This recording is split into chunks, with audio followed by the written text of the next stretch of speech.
If you think you could never be vegan, you're in the right place. If you think there's something big you'd really like to do, but it's probably too late, you're in the right place. My name is Michelle Olander, and I think there has never been a more important time to move in a vegan direction. So I'm here every week to cheer you on and offer you actionable tips and strategies as you veg your best. Episode 144, Veganism and Masculinity with Rory Cockshaw.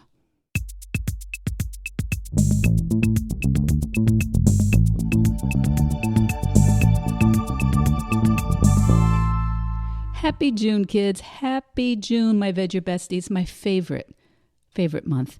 I refer you back to my episode of last year, episode 94, Big Birthdays and Other Thoughts. That episode, if you want to know more about how my thoughts create my experience in the area of birthdays. But today is episode 144, and that means we have created a gross of episodes. A gross is 12 groups of 12, 144, but I legitimately do not know why I know that. Maybe it's because I've had a bit of a rocky time getting back into my normal work schedule after 2 trips to Europe this spring and catching up with all the normal things of work and life and homes and how we take care of it. So for those of you asking about my ribs that got squished in the train doors in Edinburgh, thank you for asking. I am much better, tender at times, but generally comfortable. Though I'm still not lifting weights or doing push-ups, and that will probably commence again soon, I hope. Speaking of astonishing athletes, our guest this week is a remarkable young man who describes himself as a professional vegan on his website. Rory Cockshaw came to my attention for his debate with British Member of Parliament Jacob Rees-Mogg on the subject of veganism. I then fell down the proverbial rabbit hole of Rory's YouTube channel, where you can learn all about his work as a vegan activist, his workouts, his ultra running, and his work as a plant-based nutritionist. A gifted writer, speaker, and graduate of Cambridge University, I think you're really going to love hearing Rory discuss his goals, the fly-free movement, and his thoughts about masculinity and eating meat. If you ever feel a bit pessimistic about how things are going, I think this conversation with Rory Cockshaw will remind you how many young people are living intentionally and working very hard for all our futures. You're in for a real treat, I think. Listen to Rory. I'll catch up with you on the other side.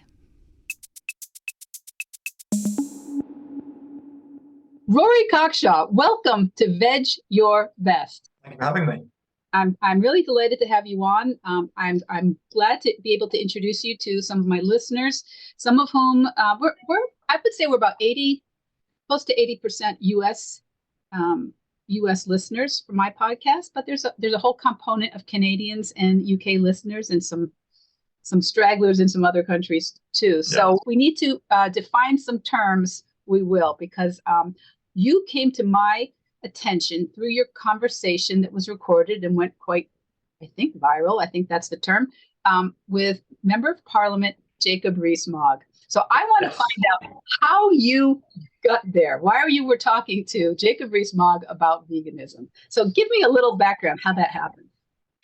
So I work currently as a full-time campaigner for one of the UK's leading vegan charity.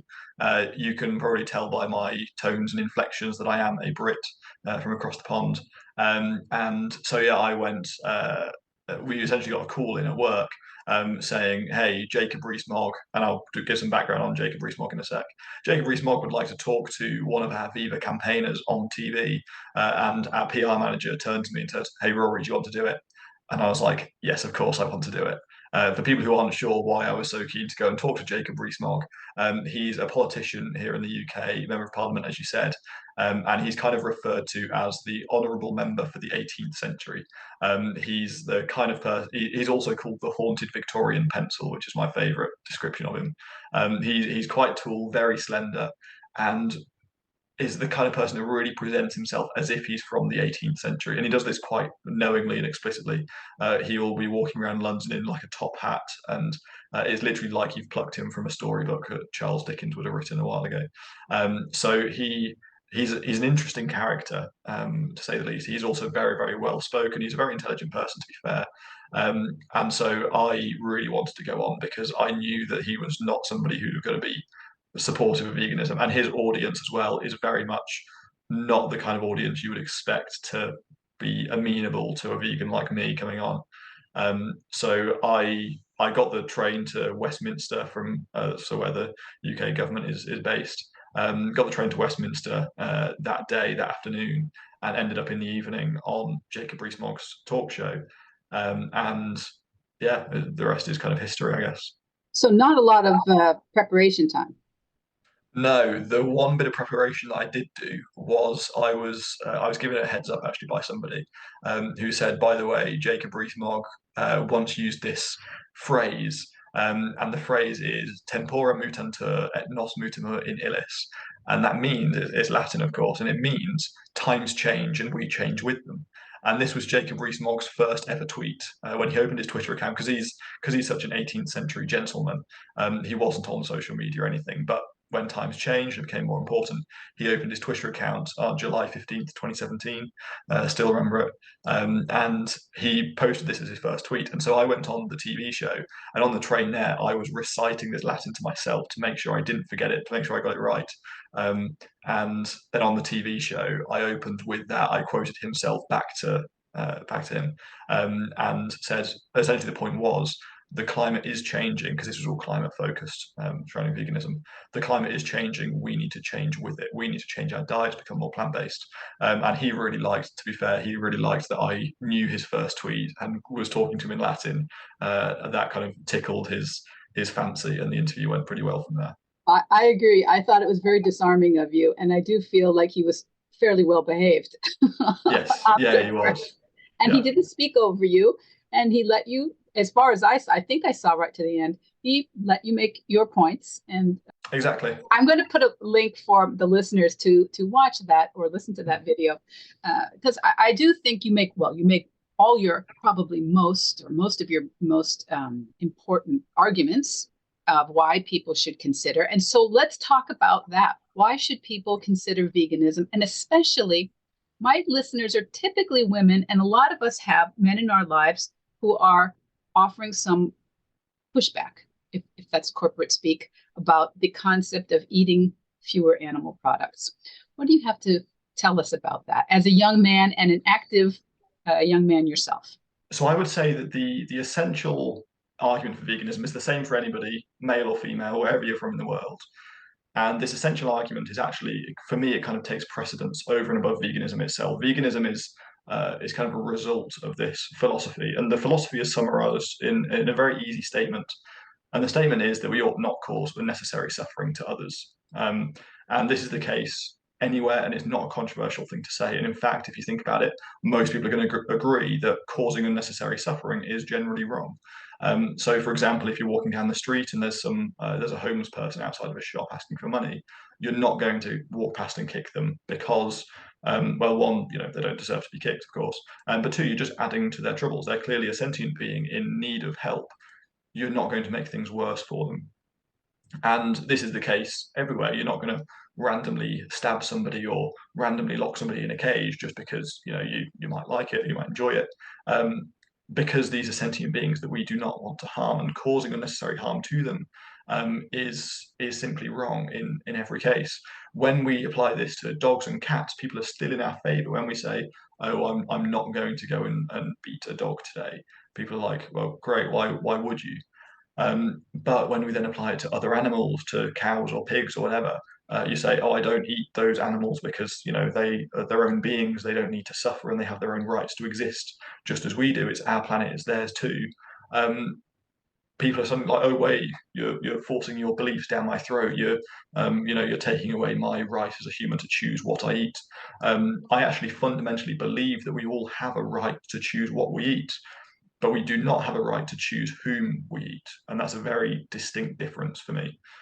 So when it comes to suddenly a sentient being, I don't refer to sentient beings as a what or an it or a that. It's a them, it's a whom. Um, you can say animals aren't people, perfectly fine. Maybe they're not people, but that doesn't mean that they are worth nothing. Even if animals are worth less than human beings are, then they're still worth more than a simple sandwich, a simple 15 minutes of sensory pleasure on your taste buds. So that's the ultimate argument. When it comes to men in particular, so this is the argument I give all sorts of people. There's environmental arguments, there's health arguments, there's everything, and they all kind of are subsumed under this idea of unnecessary suffering. But when it comes to men typically, especially young men, gym-going men, middle-aged men, these are a population of people who are far more susceptible to the idea that you need to eat meat to be healthy. So they're like, even if you're correct, perhaps that we shouldn't cause unnecessary suffering. Well, I believe that this suffering is necessary because I'm a hunter, or I go to the gym and I lift weights, or I'm descended from farmers, or I need to eat meat to get big and strong. And they're under all these false apprehensions, misapprehensions, that meat is a necessary and a natural thing. And even if they're not, so many men are just like, well, if I were to go vegan, I would be crucified by my friends for going vegan because it's perceived as a thing that is womanly or feminine to do. Because the demographics of the vegan movement are largely female, so if you look at any major organization, about 90% of their employees will be vegan, and I work for a vegan organization myself and can attest to that. Will be female, sorry, I think I said vegan. If you look at the vegan movement in general, about 2/3 of vegans are women. And if you look at veganuary signups, then 85% are women. So men are a very small minority in the vegan movement. We often have the loudest voices. So some of the biggest vegan activists are male. But quite often these are not men that kind of your ordinary kind of Joe blogs would look up to. They're very much like hippie types because we do have quite a hippie demographic. We're all kind of like free thinkers, and new age is a very big thing in veganism. I think we do need more role models of men who are middle-aged, go down the pub dads who are just ordinary guys who work in things like construction and manual labor and this kind of thing, very typically male roles, who other men look to and say, actually, he's vegan. This is not a thing that is exclusive to my demographic. This is something that I should join in on as well. It's about appealing to these masculine values, having like big blokes in the gym who smaller guys walk up to them and say, oh, how'd you get that big? And they say, oh, well, I eat plant-based. Because it is fundamentally just better for you as well. And that's a huge motivator for many men. So yeah, it's a big topic, the veganism masculinity thing, and it's not got a simple answer. Veganism itself is simple. How to make it appeal to others is not. I think you're right about having more role models in that demographic. I know I have a family member who says that no elite team member is going to tell his teammates that he's not eating meat, because unless he's performing at 100%, they're going to tear him apart. Yeah. So I don't even know if that's true. I'm not a guy, and I don't follow elite sports, but I get the sense that a lot of people feel that way, that they would have to do it almost in secret if they were really not eating animal products. What do you think that makes sense from your point of view? I think it does, yeah. So I rode for a few years. So I'm now a runner focused on like ultra endurance running. But I used to be a rower, and this was largely when I was at university. And so I was part of my kind of university, my college boat club. And I ended up becoming captain of that boat club. In my first year there, though, that's when I went vegan. So I started off there as a vegetarian, then went vegan. And I wasn't the best rower there. I was pretty good, so I was always in the first boat for the men's side. But I was always like halfway down that boat. It was a boat of about 8 guys. Half of them would be better than me, half of them worse than me. I'd kind of sit comfortably in the middle. I was the only vegan. The rest were all meat eaters. And I ended up becoming captain, actually. And being captain, we'd then have, I'd organize like pre-race meals together. So the night before a big race, we'd all come around and we'd eat a meal together. And because I was captain, it would be at my house. And because I was the only vegan, I would cook vegan for everybody. But I wouldn't make a thing of it being vegan. I'd just like cook a spaghetti bolognese or something, like a giant spaghetti bolognese for 8 hungry rowers who eat a lot of food. And But I just make it vegan, and everybody just eat it and not really realize necessarily it was vegan because it tastes the same. Like it's pretty much the same stuff. Um, the cheese was a more contentious issue because they wanted to bring their own dairy cheese, and I wasn't really happy with them bringing dairy cheese into my house. And so I'd provide vegan cheese, and they'd kind of not want to touch it with a barge pole, kind of thing. But I think because I was the captain and I was the only vegan, they were far more willing to accept um, willing to accept the plant-based food. If I was like some lowly rower in the boat club that didn't really have any status or committee position or anything, and I was the only vegan, I probably wouldn't have been provided for. And in fact, my first and second years, the vegan provision that the other rowers would cook for me would just be like pasta and tomato sauce, like and some vegetables, and no protein content, no nothing. They were just like, well, we don't even know what vegans eat, so just have the tomato sauce on the pasta, and that's all we're going to give you. So yeah, that's part of the reason I think role modeling being a vegan is so important. And also there was the fact that my recovery speed was far, far better than any of theirs. And not only was I rowing and training about 10 times a week for rowing, I was also training for my first marathon, running 4 times a week for that. And I was lifting weights about 3 times a week as well. And also climbing once or twice a week. So I was training easily twice a day, and still had far better recovery than any of them did. And I think that influenced a few of them to be like, wow, Rory's diet is really, is not bad, at least. So it's important. It's important that you also had a carefully crafted diet. You were not simply foregoing animal products, I'm guessing, even though you were a young person who maybe wasn't really as up to speed on nutrition as you probably are now. I know you've done a lot of studies in that area, but you were including large amounts of protein. Yes, exactly. Yeah. So I definitely wasn't as clued up on diet then as I am now. So as you said, I've now done a course to become, a course in plant-based nutrition specifically at the University of Winchester, which has been really good over the last kind of few months or so. And so now I'd say that I know a lot. Back then, I knew a bit, and I knew enough to get me by, and I was tracking my macro intake, which is not something I do anymore for various reasons. But at the time, I was tracking everything, and I was having like protein shakes to make sure I was getting all this, that, and the other, and trying to include all the microvitamins and supplements of various kinds in my diet. Not very scientifically, but as scientifically as I kind of knew how at the time, because I felt this pressure, and I think this is a thing that a lot of like vegan guys specifically do. You feel the pressure to be very fit and strong, and it's still a big motivator for me today to achieve to get high achievements in sports and athletics in general, is to prove to other people that you can be a vegan and be healthy at the same time, because this is still something a lot of people are completely head in the sand about. And the more I can explicitly be fitter, stronger, faster, better physically than they are, and be vegan, I can be like, well, why are you not on this side of the fence? Like, what is your actual reason for holding back on veganism? If I can prove in my own case that I can be far healthier than you are in every regard. In fact, there's a very funny story about this. I was running an ultramarathon in February, so it was a 70-kilometer race, just running the whole way from a little town in Wales down to Cardiff, the capital of Wales in the UK. And I was running this thing, and my dad was crewing me alongside, so he would drive between different stops to kind of find me and give me food and make sure I was okay and everything. And at one of these stops, I was changing my socks because I was about 45 kilometers into the 70-kilometer race. So I changed my socks, took my socks off, and my dad saw a few of my toenails had gone black. And this happens with endurance runners simply because almost no matter how well your shoes fit, just the constant like micro stresses will just basically kill off and bruise your toenails. And so my dad was posting about my race live on Facebook, and made some comment about how my toenails had gone black. And the comments underneath were immediately like, oh, Rory must be really unhealthy because he's a vegan, he's lacking B12, so his toenails have gone black and they're falling off.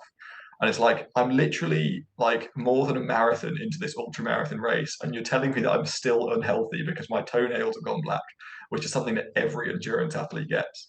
But I was running along and I saw those comments on my phone, and I was just laughing at them because it's so absurd. You have to go to such lengths to prove to people you can actually be vegan because they're so unwilling to believe you that you're actually healthy. Well, that means that's a lot of pressure on you to stay healthy and not injured, isn't it? Yeah, exactly. I Yeah, know I know as a very non-athletic woman of my own age, I every time I get a cold or anything, I feel like people are going, maybe if you just increased a little, maybe seafood, maybe some fish, yeah, Michelle. yeah, And it's so I feel I get kind of like tense before I feel something coming on because I'm like, oh my God, now I'm all the days that I'm doing fine and looking great, nobody notices, but they notice when I have exactly. Yeah, it's confirmation bias. absolutely confirmation bias is, and it's something that vegans themselves are not immune. That's part of the human condition, and so that's why I love when people will come on and really talk about what's hard, what's easy, because we want to understand the fullness of these decisions. Because veganism is simple, as you say, it's simply not causing harm whenever possible, but it's also done differently by everybody based on our lifestyles, where we live, who we live with, what access we have, what kinds of structural situations we find ourselves in. But I wanted to go back to Wales because I was watching the video of you. I don't know if it was this exact same run, but you were on Mount Snowdon, right? Oh yeah, that was a different thing. That was a hiking trip a few months before. Yeah, Okay. yeah. But you were talking, oh, really? Because I thought you said why you failed on your first ultra marathon. Are we on, am I thinking Oh of a yeah, different one? that was a different ultra marathon then. Yeah, yeah. So Okay. And I've done a few, and one attempted which failed. That just turned into an ordinary marathon, and then a couple more after that. And this was on a hiking trip. I was in Snowdon in October, November, I think, and talking about the original attempt, I believe. oh, I see. That's who you were doing. You were hiking and talking about the original tent. Because Yes, yeah. because I'm a medievalist by training, and I was looking at the path you were on. I'm going, is that a Roman road? So you were on partially a Roman road on that trip, Wow. the, the Helen Road going up to Yeah, Wales. it's near Llanberis, so I don't know the history of the area very well. But I believe it was definitely occupied by Romans at some point, and it's quite likely that path would be. It had the classic Roman features of, and I was thinking, Oh so wow, it got my attention. fascinating. Yeah, yeah, I also love that you were dissecting what went wrong, which is because if you didn't, people would just think it's because you were vegan, obviously. yeah, You talked about yeah. preparation and all of these things. I think that's interesting that there is a little bit of pressure on you to be stronger, fitter, faster. And how does that feel sometimes? That must not always be fun. Yeah, so at the moment, this last like month or so, and probably the next month as well, I am so prohibitively busy with life, the universe, and everything. In my professional life, my personal life, everything's changing. Yeah, I've not had as much time as I'd like to get like a regular training routine. So I do still train. I've been on a few long cycles, long runs, a few bodyweight sessions here and there. But I've had to cancel my gym membership just because I wasn't using it. I just didn't have time to do so. And it does become stressful because I mean, I love exercise and fitness so much that not having that routine kind of does get to me. But there's also the fact that like if I do let myself slip, then I become kind of one of the unfit vegans, which obviously is perfectly within your rights to be. But because I'm trying to be at the I'm trying to get as many non-vegans to be like, oh yeah, maybe veganism is for me. I want to be as fit as possible, and perform to as high standards as possible. I think all of that pressure, to be honest, probably comes from myself. I feel like activists in particular do hold themselves to incredibly high standards, and this is what ultimately leads to burnout in the future. And it's something that I'm aware is on the horizon somewhere, possibly, and I don't want to come to. But particularly just being an activist, you just have such high standards and you just want yourself to be always at the forefront, always at the pinnacle, always doing your best. Because you do have this worldview where it's so much bigger than just you. Like there's so many billions, trillions of animals out there who are suffering every single year because people like us just breed them into existence and kill them and eat them and do horrible things to them in experiments and all sorts. Um, And so you get this idea that it's so much bigger than me, so it doesn't matter what I do to myself. I should flagellate myself as much as possible and put myself really through the grinder in order to be the best I can possibly be. Um, I feel like it is a very much internalized thing that so many activists deal with, and I definitely do, potentially even more than most. But yeah, but I do. That said, that sounds very negative. I do really enjoy my lifestyle. Like I know that if I were to get hit by a bus and die tomorrow, I know that I was squeezing everything I could out of life today. I know that I'm constantly trying my best to be my best, and that's the thing that really motivates me. I don't want to get a single day older than I currently am without being better than I was yesterday. At least that's something. And I think that's my driving kind of force at the moment. So it's a tough place to be in, but it's also a very rewarding one. And I know that I'm on the right side of history, which is important as well.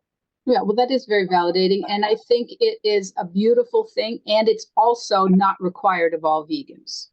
Yes. Oh, totally. Yeah. It's definitely not required of all vegans. Yeah. And I think sometimes I think sometimes people think, Michelle, I can't do what you're doing. I think most people look at you and say, Rory, I can't do what you're doing.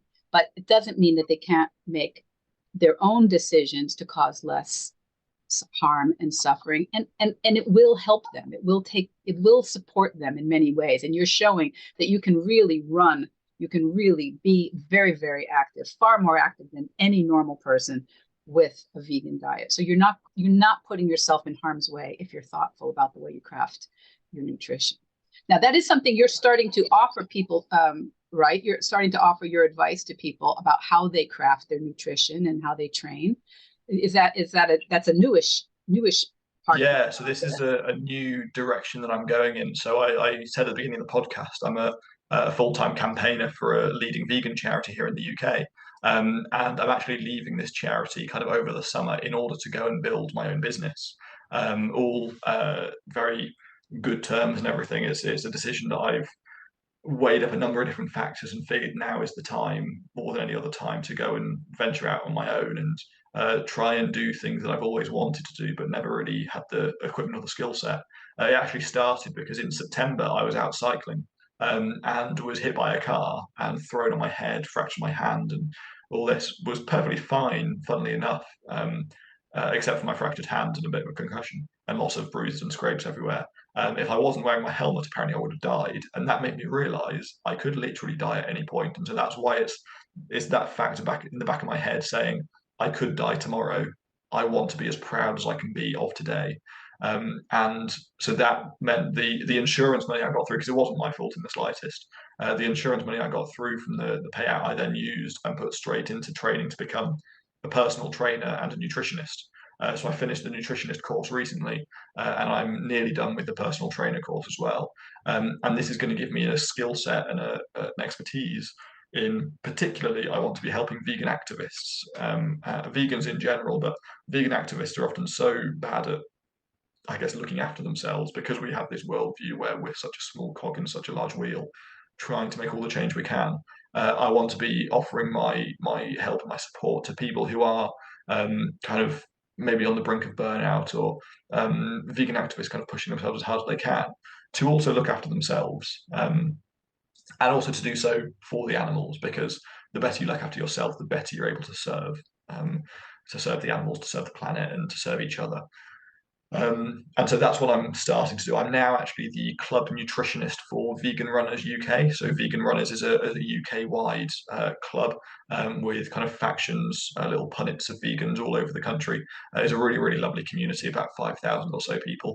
So I've recently taken on the role as being the nutritionist for the entire club, which is quite exciting and lots of exciting things planned there. And yeah, so I'm currently in the process. The business isn't launched yet, but it will be launched in the next month or so. Well, I think what you're saying is very important about vegan activists, because I run into this often, because some vegan activists are confronting this concept of veganism as a diet. They're like, it does not matter what you eat as long as it's not an animal product. And so they're coming from that mindset. So it is very much, it can take on a cascade of actions because that's what they're thinking. It doesn't really matter. It doesn't really matter. It doesn't really matter. I'm fighting for this. I'm trying to help this. This is important. And that's where I see people burning out very often, is when, because that can be, I mean, the story is you can't, it's Diet Coke, French fries, and vegan donuts or something like that. But this is so important that we also take good care of ourselves, because that you're right. If we all burn out, if we all have, if we're all sick, we can't do anything for anybody. Yeah, totally. And my kind of philosophy behind fitness is, again, it comes back to this idea that's kind of even superior to veganism itself, is just don't cause unnecessary suffering to sentient beings. Well, you yourself are one of the sentient beings that's kind of in your care. In fact, you are the being that is most in your care. Why are you not treating yourself like you'd want to treat, like you'd want somebody who loves you to treat you? Regardless of your own opinions of yourself and your self-worth. There's this thing, if you kind of take on a third-person perspective, do for yourself what you'd want others to do for you. And that is not cramming Diet Coke and French fries down your throat and staying up till 3 a.m. scrolling through social media. It's taking care of yourself. It's making yourself go out and enjoy nature and be outside and go on a run or a cycle or even a walk. It's going to the gym regularly. It's eating healthily. It's understanding your body and what it needs, and it's taking rest days, and it's doing all these things that minimize your own suffering, because minimizing your own suffering is kind of the first step in fixing the world and minimizing the suffering in the world. So that's where the philosophy for me of behind fitness and health, from a very personal perspective, comes back to something that's even a precedent to veganism. It's simply minimize that unnecessary suffering. Yeah, I think that's beautifully said. And I think we also want to be, well, maybe I think I want to be the vegan that somebody who's pre-vegan or not even thinking about vegan. I want to be that person that opens up people's ideas. And I think I open up their ideas by having an active life, being a happy person, living in this world, doing my best to show that you lose nothing by being vegan. You really lose nothing. And I think, I know you've talked about how you were not vegan originally. I was not vegan until my mid-50s.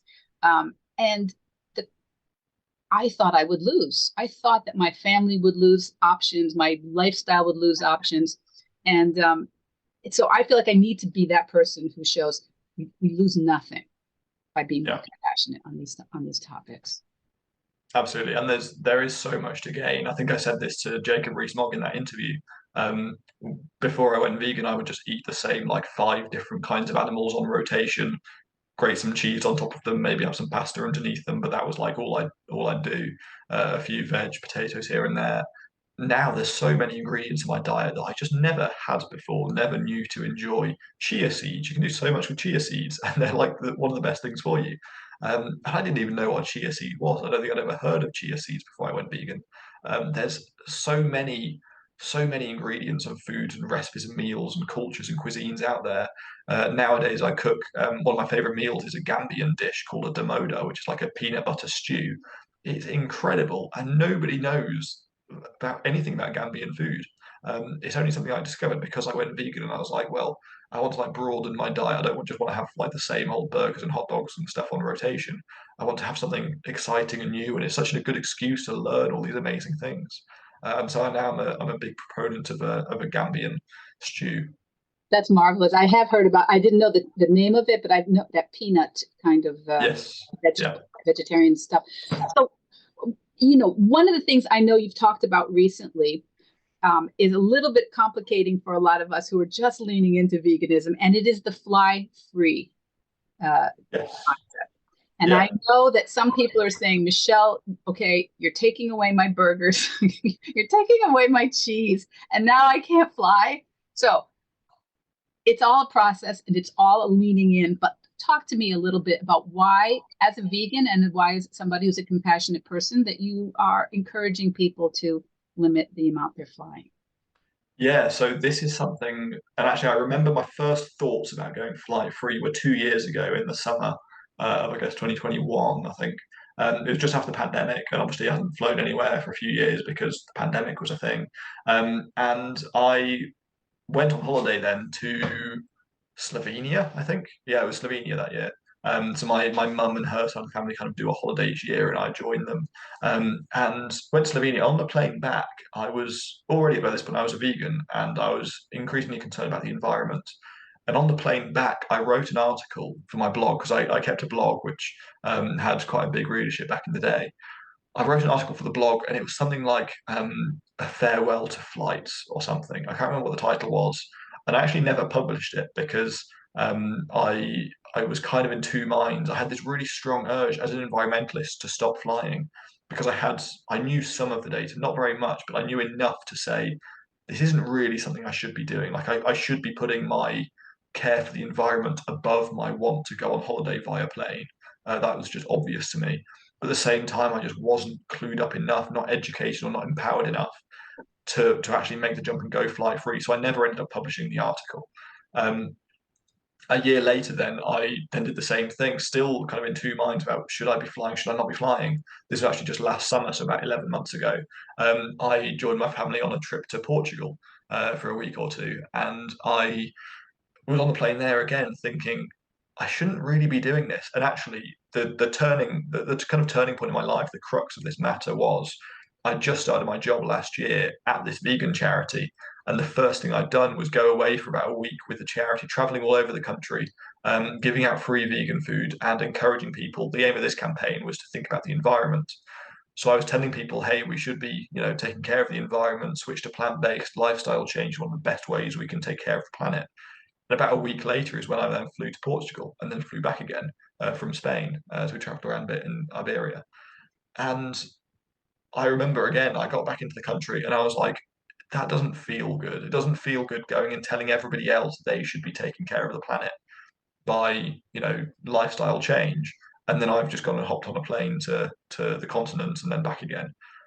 And I looked into it, and it turns out that a trip from Heathrow in London to about Turkey or so and back, um, that has about the equivalent emissions to how much carbon you save in an average year of going vegan versus being an omnivore.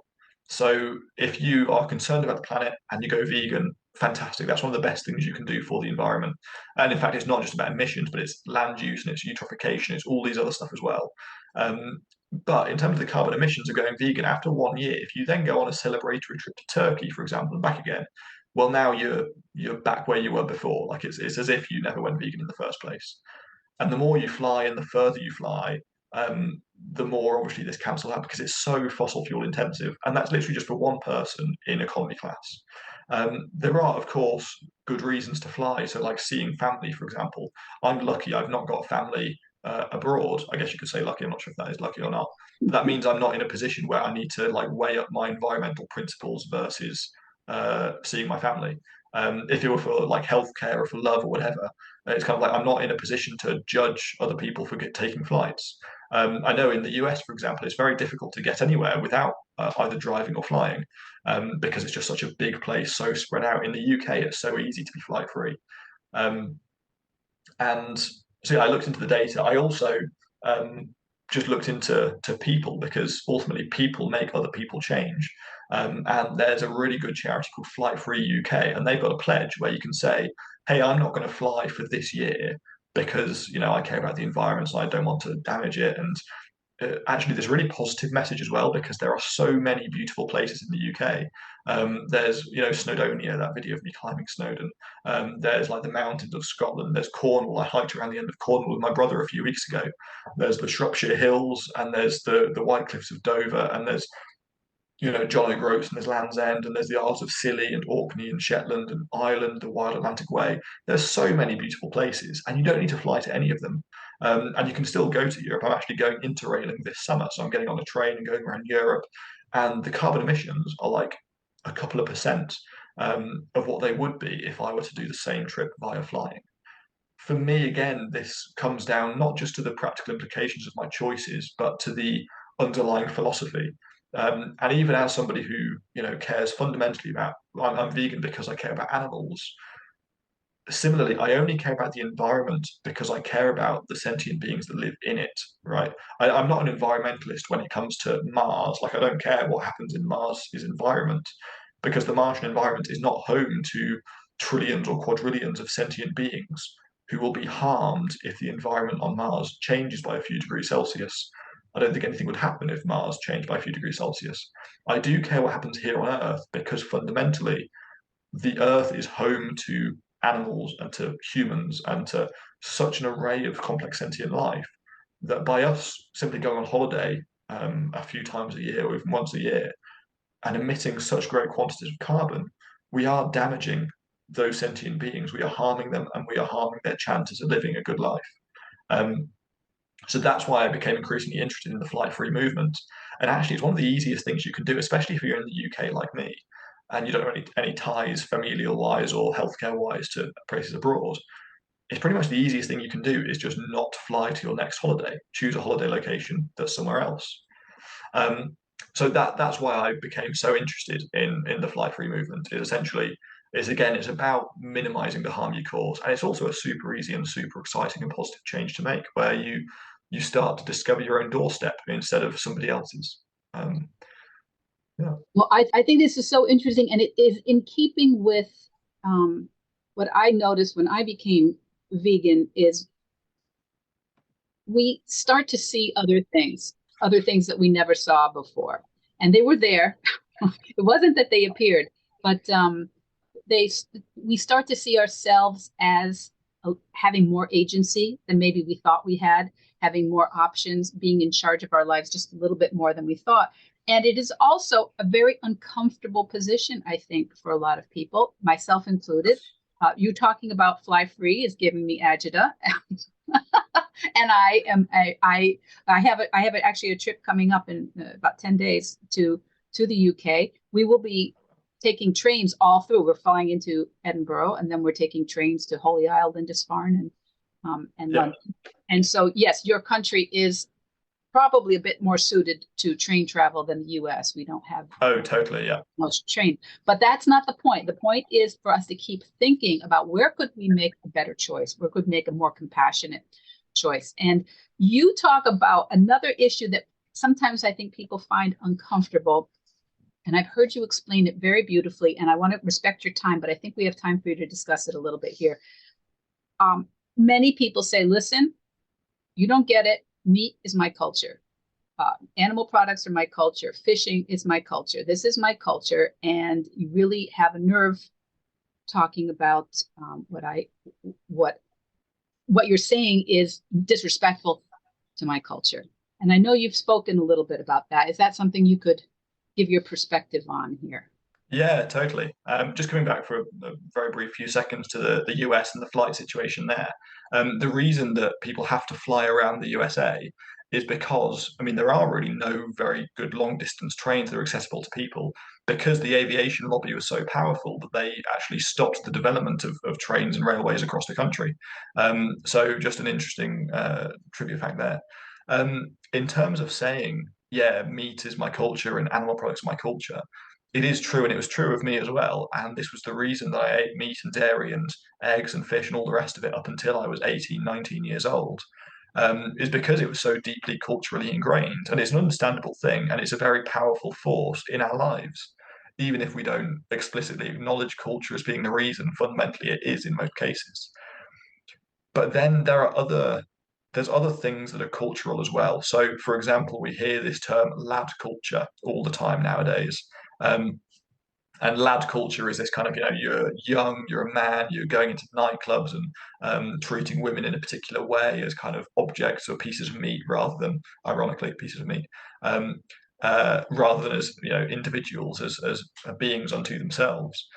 Um, but lad culture is also a sort of culture. And if I were part of this and I were going out with the boys to a nightclub of an evening and I were harassing women and somebody turned around and said, "Hey, Rory, why are you doing this? Why are you acting in this way?"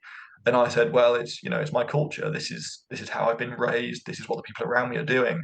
This is ordinary to me and to us." That wouldn't be taken as a good justification. It might be an excuse depending on how you look at it, because if I were really raised and this were the only option that were presented to me, and every role model I had in my life were doing this and acting in this way, you could kind of understand why I turned out the way I did. But it is not a moral justification for what I'm doing to other people and how I'm making other people feel. And I feel the same way about eating animals. I don't think eating animals makes you a bad person. And as an animal rights activist, that might be slightly strange coming out of my mouth more than anybody's. However, I do think that the cultural argument is so strong that good people are made to do bad things by simply the fact of everybody around them doing these things as well. So I don't think it's an excuse, or I don't think it's a justification. Sorry, I think it is an excuse. But once your eyes are open to the truth, it's no longer something that has any bearing, particularly on the morality of the situation. Now, of course, you do get more complicated situations where you're not talking about somebody who, I live in Bristol in England and I just go to Sainsbury's or Morrison's or Tesco or any one of the big supermarkets and just buy food there, or I go to like a local grocer maybe and get some fruit and veg. My life is incredibly easy. If you were to go to somewhere like Greenland, for example, the Inuit people there who are indigenous to Greenland, they don't have a supermarket over the road from them, and if they do, it's not as well stocked as the one that's across from me. And so people say, how are you? Actually, I had this after the Jacob Rees-Mogg interview. I had somebody commented under the video on GB News' channel, imagine telling African children to be picky about the food they eat. And I wasn't telling African children to be picky about the food they eat. I was telling Jacob Rees-Mogg, the honourable member for the 18th century, to consider eating a more ethical, sustainable diet. And people get this perception that we're going to places like Greenland or the depths of Africa to tell people to go vegan. And in fact, these people are just as morally aware as we are. And in fact, if you were to explain, we believe you ought to minimize the suffering you cause, they'd probably be like, yeah, fair enough, that makes sense. They're just as intelligent as we are. They're just as moral as we are. We don't differ in our moral or intellectual faculties. We differ in the circumstances available to us, and that's a really important thing. For pretty much anybody in the UK, it's pretty straightforward to go and put your hand in a different place. Of course, there are things like eating disorders and financial barriers, and there are some places where it's more difficult than other places. But in general, 99% of people in this country will not find it difficult to adopt a more sustainable, ethical diet in the long term. There are a few weeks where everybody finds it a bit like, oh, what can I have? And I need to check the ingredients and everything. But actually, it's pretty easy in the big picture of the whole universe. Places like Greenland, I haven't yet gone to activism in Greenland simply because it would be pointless. It would be flogging a dead horse, to use a turn of phrase that is not my own. So yeah, so this is the cultural argument. It's one that makes sense to me. It's one I'm very sympathetic to. I don't think it's one that justifies eating animals. I think it's one that does excuse it in some circumstances. But that is a situation that I hope will change. Yeah, there's an old story at American Thanksgiving that a mom is teaching her daughter how to make the Thanksgiving turkey, and she says, "Okay, you cut off the wings and you cut off the legs," and the daughter says, "Why?" And she goes, "I don't know. My mom, that's how my mom did it. So Yeah. let's call grandma." And grandma goes, "Oh, you still do that? Because I didn't have a big enough pan. That's why I did it." So sometimes we are carrying forward things that actually are not culture. They're just habits. And sometimes, and if we want to, if you want to hold on to the cultural things a little bit longer, I'm all for that. I'm all for people leaning into the easy stuff first and the less controversial stuff first until you get some sense that, oh, it is actually possible. I can actually do this. Totally. Now, some people say no, it's automatic overnight. I think that's great when it happens, if people can make these changes overnight. I just don't always see that as being sustainable for people who've really been indoctrinated the way I was for many, many years, and most people that I know are. Absolutely. Very well put.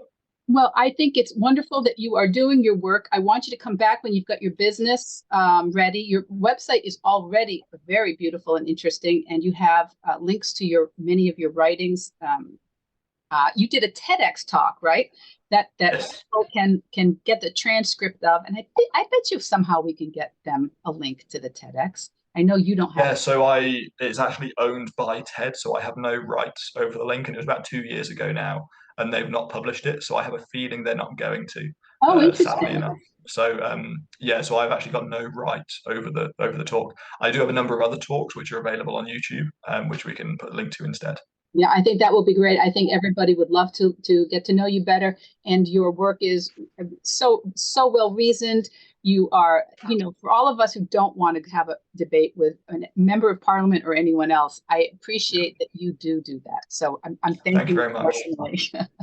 Very Thank kind you. of you. Thank you. Thank you, Rory. Thank you for being on. And we're going to give everybody the links to how to find you and follow what you're up to. Lovely. Thank you very much. Lovely chatting to you. So what did you think of Rory? I so admire people who speak well. I really do. Last week we had Akiva Gersh, the vegan rabbi, a fabulous communicator, and now Rory Cockshaw. I want to encourage you to get right over to Rory's website, rorycockshaw.com, or his Instagram page, which I think you can just look for Rory Cockshaw, but it's, I think, Enroot Rory, or ENROOTRORY. Anyway, you can just find it with Rory Cockshaw to keep up with him, because he is in the middle of getting a lot of things off the ground right now. And when the dust settles, I want him right back here on Vedge Your Best to get us all up to speed. But in the meantime, if you listen to Rory, if you found yourself inspired or in some admiration of his work, I challenge you to step up in the way only you can this week. Step up for something you believe in. At the very least, be an ally or a support for someone who is stepping up, someone who's speaking out. Not all of us are cut out for a public-facing role. And if you knew me most of my life, you would never have believed that I could or would be doing this every week. But all it takes is a thought to break you wide open. And my thought was, I don't want anyone to think that it's too late to go vegan, that it's too hard, or that it won't matter. It's not too late. It's not too hard. It does matter. And even starting in that direction will change the direction of your life. So that was my thought. And I'd love you to go follow Rory Cockshaw. Even following activists like Rory on Instagram or on his YouTube channel, it makes a difference. It is a step. Those people feel your support, your interest, and you get a little dose of inspiration. You get a little information when they update. Win-win. We'll have Rory's links in the episode notes. And I'm wondering this week, what might you be doing? Could you do a little more, fly a little less? Can you avoid some plastic? Can you clean up trash at a park or a beach? Will you vote with your dollars or with your energy for the things that you do believe in, for the world that you want to see?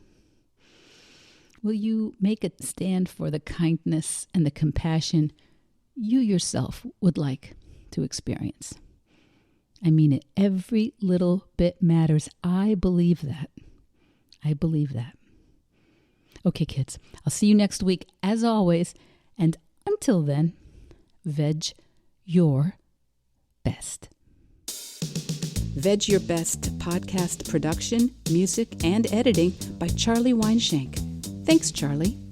Before you go, it would mean so much to me and the Vedge Your Best team if you would hit subscribe, leave us a 5-star review, or share with someone you think might be interested.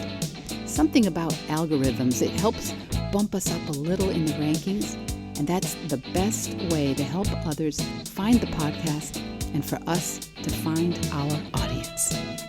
So, until next week, make it easy and veg your best.